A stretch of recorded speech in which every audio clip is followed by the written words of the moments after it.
Hello!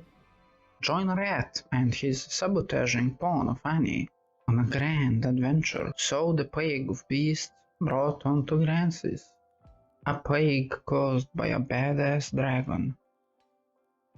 In my grand adventure, I also set some rules down. These, while playing on hard mode.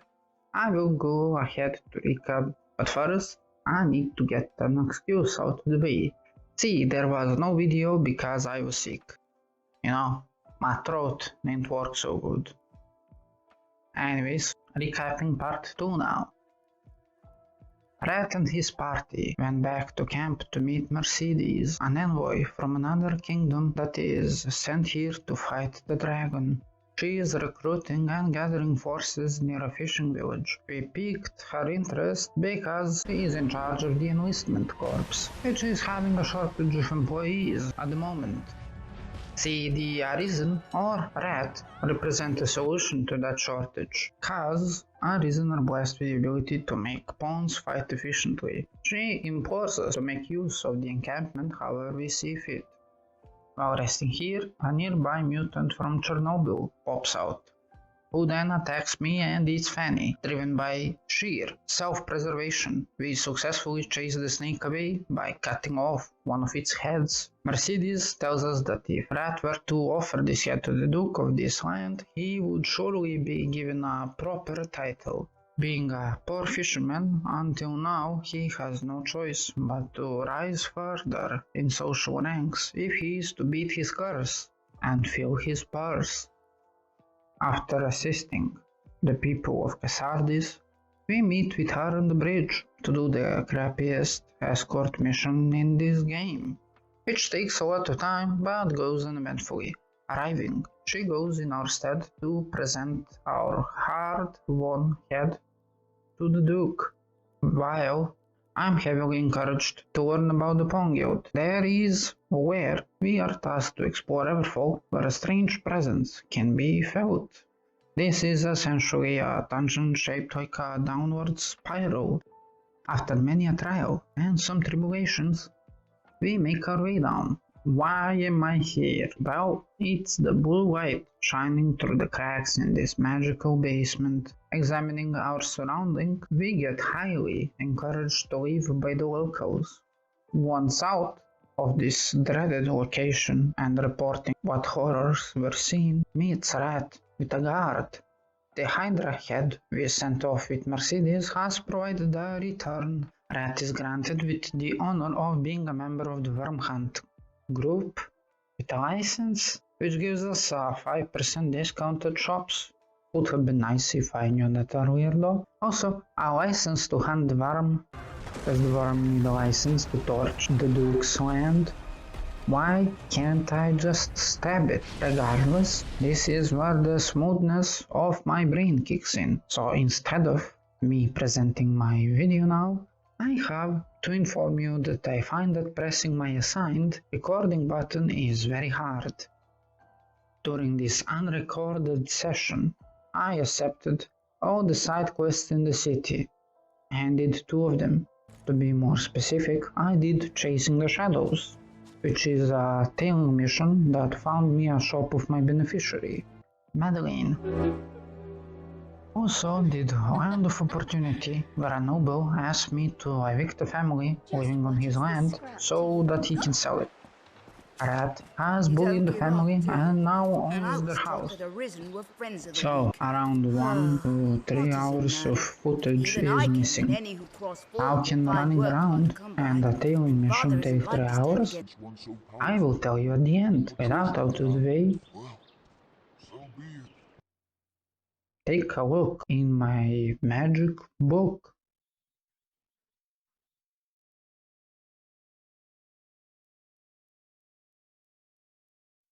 Alright lads and ladettes, off the record I have died 6 times, which means instead of around 10 deaths per video, I might even hit above 30. So after my unrecorded adventure, I ended up in front of Shadowfort. On the bright side, I put the port crystal down, and that's where that brightness slowly dims and leaves. I'm still here because of two things. One, the main quest asking me to clear out this fort. Two, trying to kill this slick shit-talking prick. This area of Grances introduces us to the new kind of goblins, which underwent a significant growth spurt and have decided to wear black. These are hobgoblins. I personally prefer calling them hobos, and that is what you will be hearing from now on when referring to them.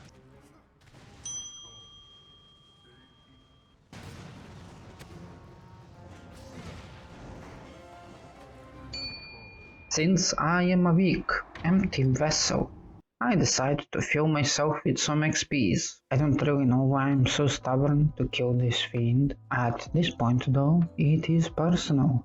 I might be leaving, but I will be back. Teleporting back to the village.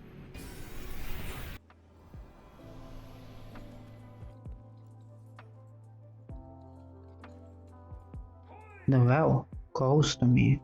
Entering it, I am disappointed to find out it's just a village drunkard. Why is he here? What does he want? Oh, he probably came here to escape from his wife while emptying out a few bottles in the process. Just like the guard, he has also heard a weird sound, but unlike the guard, he actually went down and checked. He has balls. He saw a nest of monsters. Alright, that's what he wants. So why is he here? Well, my man here is guarding the well exit. He is protecting the village by threatening the monsters who eat him with alcohol poisoning. We must endorse such bravery. After triangulating the nest's position, we find that it's actually a Silurian nest. My questionable wording for my preferred wizard tactics aside, there are also balls on these walls. Doing a slight recreation leads to the owner of them showing up. The ensuing fight would surely be an affair with a dramatic flair, if only I didn't bomb the wizardly mom like she owes me money. This, by the way, is a genuine surprise for me. Penny actually does something useful for once. I'm so proud of my boy. He's finally throwing hands. Dealing with this nest, Rat finds it's for the best to put the old man's pocket to the test, so he turns in a quest. Here's some filler bounties edited together, 7 in total. They all get popped around the same time, so yeah. This next part is going to be slightly convoluted, much like all my videos. This is essentially 4 quests being done. The first of which got accepted in Grand Soren from Stefan. He heard about the Grimoire of Salmet being a powerful book, so he wants it. We found out by talking to people that bandits have it. Just like the bandits stealing the book, I also have stolen this footage. The second quest is one of the main quests, and that's why I'm in Casardis at this moment. This also got accepted in Grand Soren. It's about assisting the people in Cathedral. They want to do a survey on the ruin. The third request is done by a family in the fishing village. They misplaced their son somewhere. And the fourth one, forget about it. For now. Taking a relaxing walk on a beach near Casardis, Velmiro ruins it. He is the lost son. He tells us he left unprepared and asks us for healing herbs, then leaves. Continuing my calming walk, I yet again get interrupted. I am once again asking for your financial support. I don't know when he left the village and made it there, but he somehow managed to do it before me. 2 green varish herb later, I just clear out everything on my way up to here. Did you know that these bandits are only hostile to you if you are a female? They are exclusively recruiting males. Remember the grimoire? Yeah, this bastard has it, as well as a quest. This being the fourth one. One of his bandits has broken his brotherly oath and betrayed him. So the leader wants him back to make an example out of him. We'll be checking on you soon with some light-hearted execution. By the way, I sometimes really be sucking at this game. One quick revenge later, I'm heading to Witchwood. because it's a shortcut to Casardis. Entering this misty place, I get interrupted again. I am once again asking for your financial support. It's a wonder how he didn't get eaten by the wolves, but he tells us that he packed too many supplies this time, and then asks me for more herbs. Okay, parting with my healing items, I decide to visit Celine. She is well known for making ale, provided you give her the herbs she wants. He gives me some ale, after which I go to Casardes and turn in the missing son quest.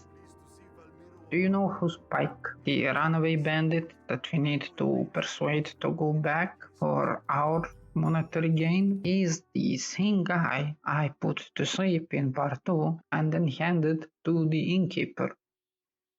Yeah, I use my vivid words and the threat of implied violence to make him go back. Done with Casardis for now, I eventually make it back to the bandit camp. I find out that he isn't executed. The bandit leader tells me he won't let his bandits harass me and that he will give me a rite of passage.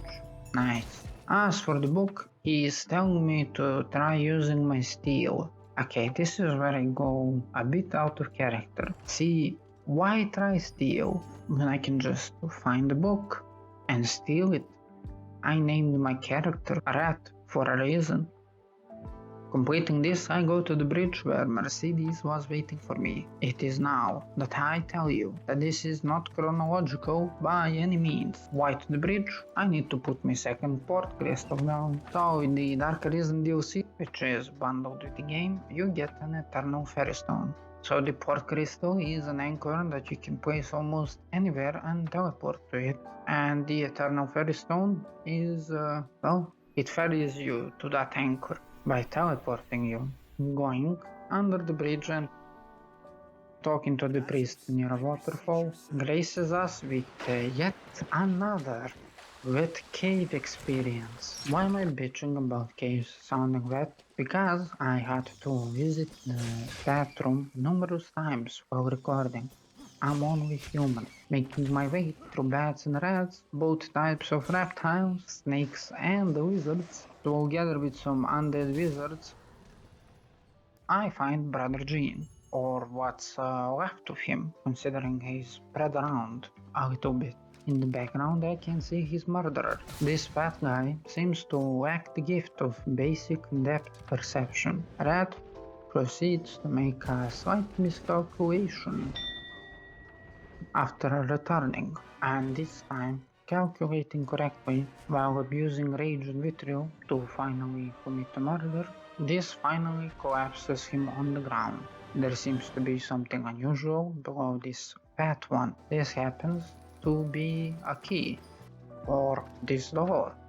This is where I meet more of the locals. Pat has never shied away from the meet and greet events, so elegantly greeting everyone here, Rat steps on a pressure plate, which then drains this place of water, opening up the various slates that the priest wants, which are in the basement.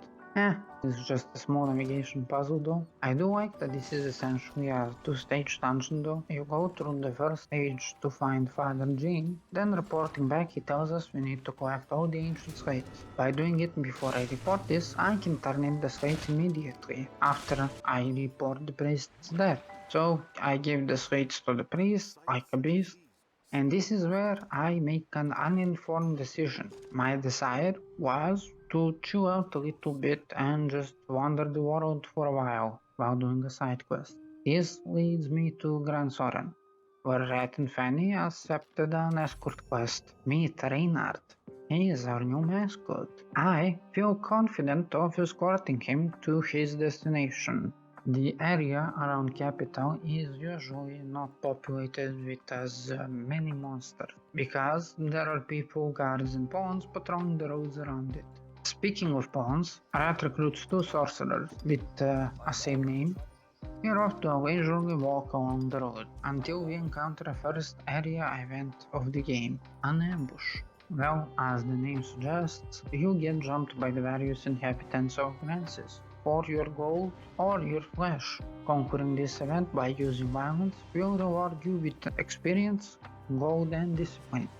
There is no obligation to complete this because running away is an option too. Doing so, however, will fail this quest. All the monsters in this game have a weakness, especially the big ones. This guy, he has two prominent ones. First one is the not so obvious one. Lightning will make his small brain short circuit, making him stunned while he wobbles on his feet unstably. Rat is an assassin and he has no elemental spells. That leaves the other one. The obvious one. They have one eye protected with two big tusks. Shooting or hitting it will make them flail in pain while doing heavy damage. So you can surely guess how Rat can approach this situation in order to extract that juicy XP metal from his large and thick skull. Around 40 meters later, I get ambushed again, just by bandits this time though. Clearing them out, I get dissatisfied with the outcome. So, seeing a chimera, which is a walking ambush by the way, I attract it with my shots. While attempting to murder this epic looking beast, I will be spraying random facts about it. This thing is something like a tank. The snake is a machine gun. I know you might be thinking, what possible cocktail of drugs did he ingest? I'm not telling you, but hear me out here. Why the machine gun? See, it does fast, low damaging attacks with poison spraying and biting. Fuck poison by the way. So what's the GOAT? The GOAT is the effing barrel. If you happen to not pay attention, you might be set on fire with a fireball, or even worse, frozen, standing there waiting to get stomped. I dare say you might even be curious as to what the lion might be. The drugs are wearing off. Support me on my OnlyFans so I can do more. My crap joke aside, by the way I don't have an OnlyFans, Lion's head and the rest of his body is like a pouncing tank. This leads to the creature feeling oppressive if you want to fight it on foot. At its front there are swipes of its claws and bites. In the back, a snake. All the while we are getting blasted by a fucking goat. Motherfucker. Yeah, this is what's causing that oppressive feeling. If you don't apply the knowledge we learned way back as cavemen. Hit in head, it go dead. This primal show of strength inspires by two mentally stunted pawns to blast this thing onto its back, so we can give it a whack. Continuing my relaxing walk, I spy, with my little eye, yet another ambush. But this time 60 meters later. This is the third one and it has a heavily armored cyclops. Now, Red cannot turn his eye into a pincushion this time because of the helmet. He still be weak to lightning damage, which my pawns have in spades. Our hero, seeing the shit hit the fan, frantically does his best to thin out as much of the bandits as he can. Amidst my pawns blasting and containing the fat boy, me thinning out the herd of suicidal sheep, and while Fanny is still being useless, I see a mage get too close and start immediately shooting it. 3 shots before he dies, he starts casting an eagle, fireball if you will. He somehow ends up casting it. Looking where the fireball is flying, I quickly remember saying, I feel confident of escorting him to his destination. Reynard dies, failing the escort. I just wanted to chill out a little bit. Anyhow, I can still complete the bounty. Getting rid of the armored giant, I finally get a breather. This was not chill. This shitty quest was harder than any of the main quest lines. My 2 pawns go off on their own to explore. Me and Fanny go back to the capital to make a quick purchase. Let me introduce you to an uncaring, scamming, money laundering merchant from the nobles quarter. He's so rich, he became a noble. He is willing to sell us his wares. Cornwall, over here, is who made me bully the poor family, so I could acquire my first piece of land. If only I could jack the rent up. His wares is why I'm here. He sells all kinds of buffs, Wakestone Shard, and the most powerful item in the game, Maker's Finger, which is also the most expensive one, standing at 300,000. Going back to Shadowfort is where we visit the Drake near the lake again. Killing the Drake has a chance to strengthen my gear with Wormfire, which I will explain when something actually gets strengthened. I have acquired myself a special arrow by throwing my coin purse at Farnwell. The ultimate arrow set to kill instantly. That's its description, which I decide to test on this flying whole-boned bastard, who then just dies. I will be revisiting this bastard every 7 in-game days, maliciously. Now I can finally take care of the Shadowfort. This is a main quest and is appropriately named Routing the Monster Infestation. The soldiers inside tell me I will be taking an alternate entrance to this fort, seeing as how the gate is locked. The commander of these wants me to open up the gate from the inside and let them in so they can back me up and retake the fort. Entering the first fortification through the underground passageway, I start channeling my inner goblin slayer with some light-hearted extermination. Taking my jolly time to clear out every breathing thing from the basement to the rampart, I get myself up here. I find I can't open the gate because the lever is conveniently missing. So, just like usual, quests and complications. Seeing this and remembering that the soldiers looked meek and soft, Red concludes that if he were to let the soldiers enter, he will need to clear out the yard. So, going down and through the yard, under constant ballista fire, Red gets near a wall to make himself unshootable by the bastards. The fat boys are intent on making this difficult, because there's two of them. One with a helmet and one without. Red swiftly disposes of the unarmored one. As for the armored one, well, Red uses the smoothness of its brain against it in order to trick it into removing its helmet. A few too close for comfort events, the tremor finally signifies the fall of the last Cyclops.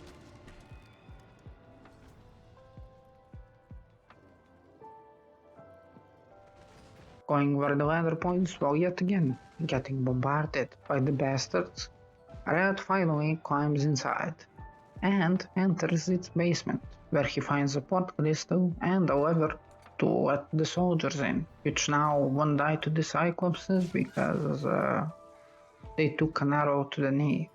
Gracefully exiting this ruined building and ungracefully climbing the ladder finally opens the doors for the backup squad.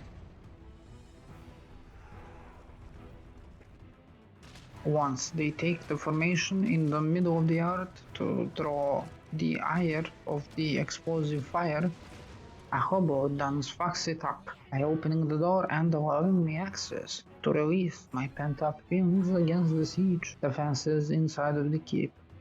Climbing this castle, you get intercepted by goblins while going through the rooms and up the stairs all the way until you make it to the walls. This actually feels like you are breaching a castle. On the walls, you meet a Cyclops. These are arguably one of the easiest fights in the game. Red just needs to be careful. Okay. Fuck facing this guy in a cramp. Fuck this guy in an enclosed space. Not only does he clip through the walls, he can also hit you through them. The big mentally stunted abomination finally relents. No, this is not the game's fault, it's mine. As I established multiple times, I like seeing these numbers go up. Continuing my goblin extermination project, I go down all the stairs to meet the commander of this place, who happens to be a hobo. After I watch Fanny beat him into submission, he starts telling us random stuff.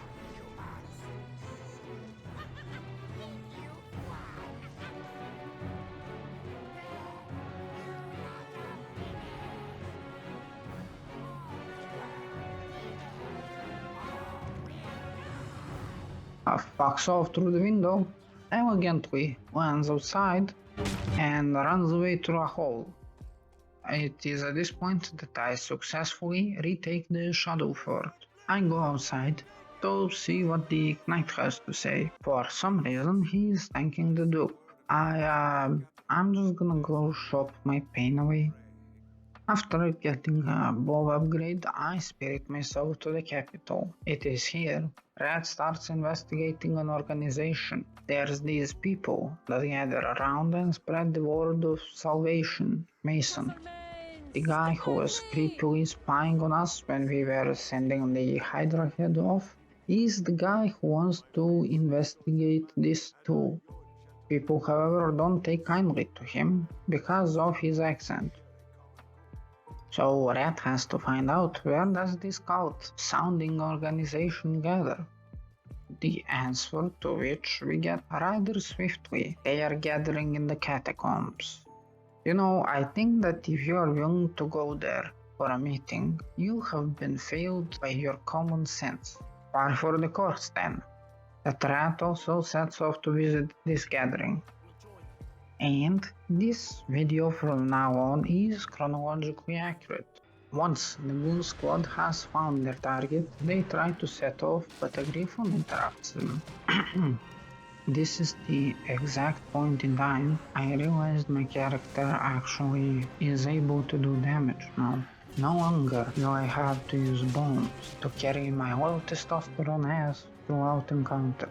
Yeah, catacombs fall in that kind of area near Grand Soren, which means the area is relatively safe. So aside from some garbage removal, the squad makes it to the catacombs without any worries. As the name would suggest, there are a lot of dead here. Moving dead, I mean. Are these the cultists that went for a meetup? Well, now I want to find out. While putting the undead back into the dirt, the squad finally finds a worthy challenge. So, just like usual, Mr. Shrek over here is a menace upon my existence. Because I am stuck throwing my flimsy explosives at him like a soy boy. This time, however, I am not the only one packing. My pawns arguably have way more firepower. After going so deep in the catacombs that I forget how the fuck do I get out, I finally end up finding this.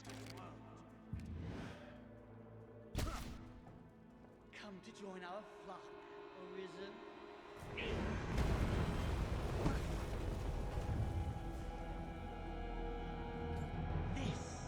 This is the answer, dear Arisen! Unto all things, death and chaos!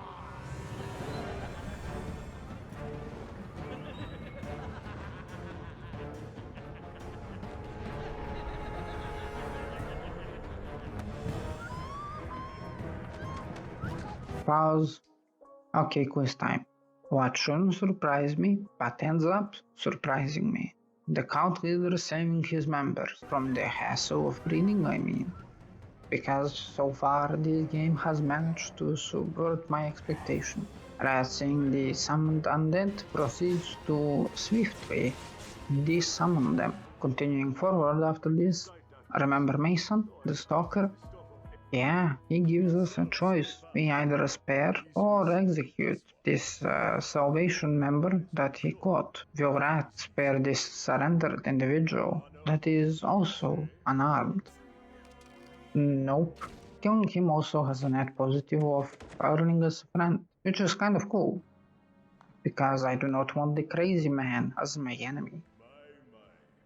Back to the capital, yet again. Remember Reynard? I have to convince him I'm a good customer, so I buy his nuts, one at a time. After demonstrating the deepness of my pockets, he's finally ready to make a request. He wants scrap iron, which I already have, so I give, convincing him yet again that I'm his bestest customer. He has another request, miasmite. After a swift trip to Witchwood, I also hand that in. Then Reynard starts talking to us about his reason for being a peddler, which is surprisingly wholesome. While everyone is trying to deepen their pocket, he is traveling across grasses to find clues about his father, who went to buy milk before he was born, and you can guess what happened after. Regardless, this time he makes an actual request. He asks that if we find any clues of his father, that we notify him. Right. This is what took me 5 fucking hours to do. First finding him, then finding the journals. Why did it take me 5 hours? Because I am mentally disabled and I like suffering. And refused to use the wiki. Okay, so we stumble upon an ancient quarry with a merchant outside. He wants all the gates in said quarry opened. Entering this place, can you guess which other inhabitants are here, aside from goblins and bandits, that is? If you said bats, rats, or undead, you would be correct. But you would have also left out this WWE superstar. First one, I saw him like a Rubik's Cube. Second one, of course, I started bombing him. To this grave insult, he responds with Goomba stomping my ass. After finally getting rid of him, I find another one. This one thankfully is not a problem because my sorcerer pawns have the power of big bombs. Now, Rat is free to explore and open one more gate, which completes this quest. Turning this one in and re-entering this place used to play the Berserk music. You know Berserk, one of the best mangas that is also an inspiration for some quests in this game. Probably why I like this game so much. I buy 2 promissory notes, some armor for funny, and track down the final journal entry, which prompts me to leave this place. And this marks all the Reynard's journals acquired. Dragon's Dogma is weird, man. I go to the Great Wall encampment to look for Reynard. Turns out he ain't there no more. You might be interested why the dress. Well, I'm no longer a rat. I am now a Ratina. While she treks towards a bandit camp, she uses her dress to impress. There's a group of female bandits. And they don't like you if you have a pecker. Having one will make them hostile. I mean, I could make the same jokes I made about the male bandit camp, throw a lesbian joke somewhere, or I can finally do a more interesting quest. If I talk to the bandit leader, she explicitly asks that I murder 10 male bandits. However, if I fall down this cliff here, I can get another alternative quest, which is to take care of their cyclops. So I show off my dress to a few beasts of the land who want to try to violate my maiden flesh, rendering me to apply a necessary amount of force. Aside from that, I do eventually end up where they are holding the Cyclops. Ladies and gentlemen, you might have been judging me when I was calling Cyclope fat. You see though, I do have a reason. Anything that will eat a dirty fucking goblin is something I consider the nature's trash can. You don't believe me?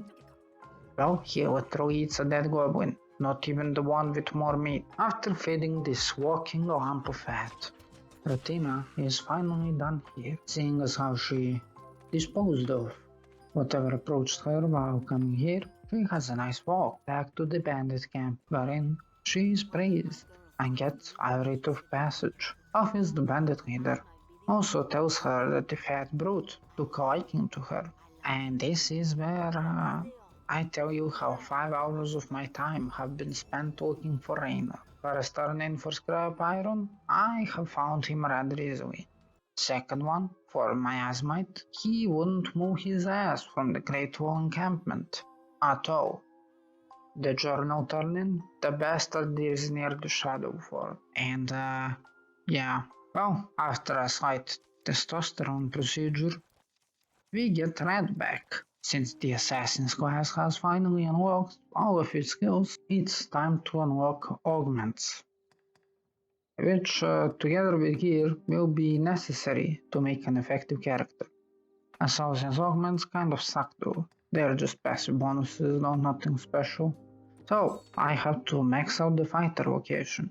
I might even play a different class as soon as I max it out or something. Right, you might notice I have been running through the woods and that the Drake is here again. More on him later. For now, I can finally bring news of his father to Reinhardt. He finds out that his father is dead. This makes his reason for which he became a peddler fulfilled.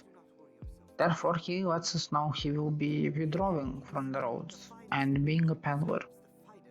This leaves one main quest, which is to investigate the origin of an ancient slate. The first time you play this game, if you want to find out the location of this quest, you have to talk to some guard that is running around. If you already know the location, you can just go there.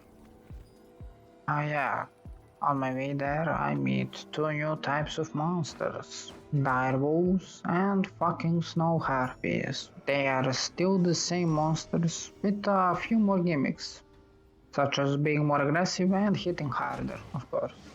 Never mind that though, I finally make it to Hillfigure now, the Stonehenge of Dragon's Dogma.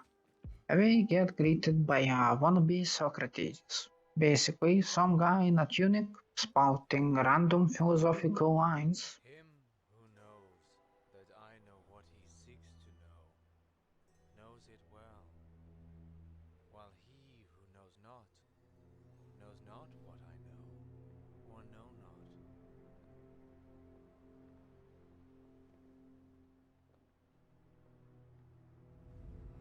Until our chest starts glowing. Is he, perhaps, so smart he will grace me with the pleasure of a heart attack? Nope. Suddenly, a guy that looks like a burn victim asks us if we can see him. The answer is no. Then Fuck you. I'm looking at a rock. you have found the man you seek. I am, or was, perhaps like you, a child of man, bound to the dragon.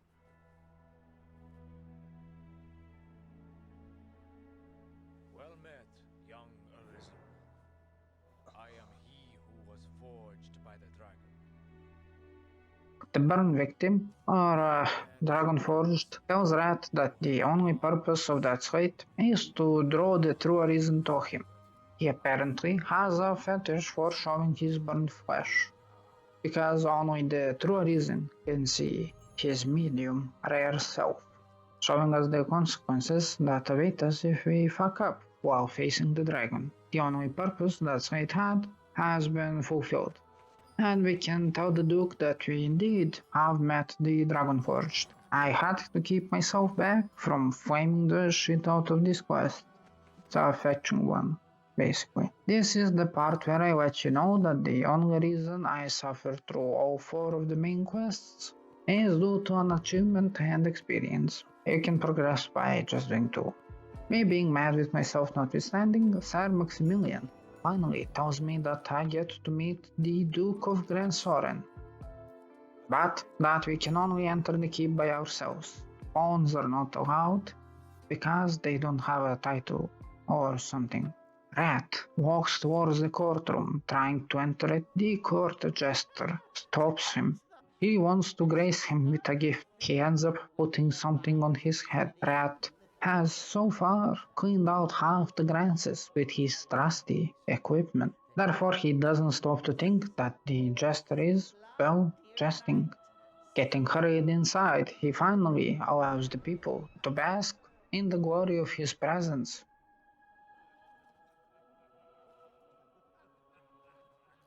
They, however, are not impressed, rather amused. They all start laughing at Rat, except the 2 envoys. The jester, lacking any sense of self-preservation, pushes the stunned Rat towards the Duke.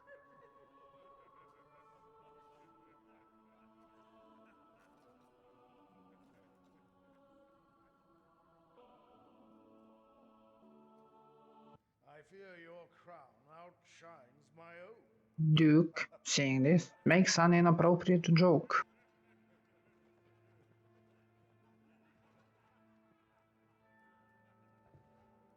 Rat being in front of the Duke as a humble fisher takes a knee.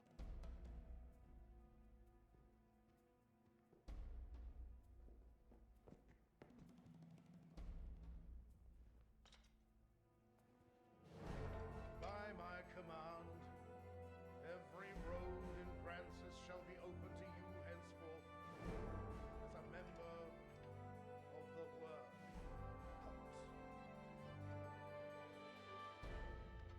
May your efforts help deliver us from the shadow of the dragon. As long as that damnable beast draws breath, I'll fain accept any help. After being knighted, no one dares to laugh at Rat. While talking with people there, Rat starts making a plan. See, he has braved 1,000 dangers with naught but only bombs and bonds to save him. One could say that Rat has acquired quite an explosive temper. He decides that bombs will indeed be an appropriate way to settle this, so he lectures the jester with a throwable packet using shrapnel to make a racket. The demon watches us while being wreathed in the fires of hell. Rat doesn't even notice the guards have him, and are escorting him below the Duke's castle, where the arisen can rise alone for a few days. Rat and his audience with the Duke, while the jester and the Duke drew his ire. What will every road being open in glances enable the arisen to do? Will he finally stab back the dragon? I'ma head off now. They know I'm dodging my meds. Bye bye. I'm not going to take any meds. I should just tell you that right now. Here's some fighter attempting a break while I address the missing footage. It's not the tailing mission, it's an escort quest, namely escorting Mercedes to Shadowfort. I failed this quest, but I did manage to get to Shadowfort somehow, while dying a few more times along the way, courtesy of lizards and a chimera. Once at Shadowfort is where I ported to Casardis and accepted another escort quest. This is where I noticed my recording software isn't, recording. Through no fault of my own. So I ported to Shadowfort and completed the second escort quest immediately, and then I actually pressed the recording button. Alright, I am out now, enjoy the footage. To be continued, maybe.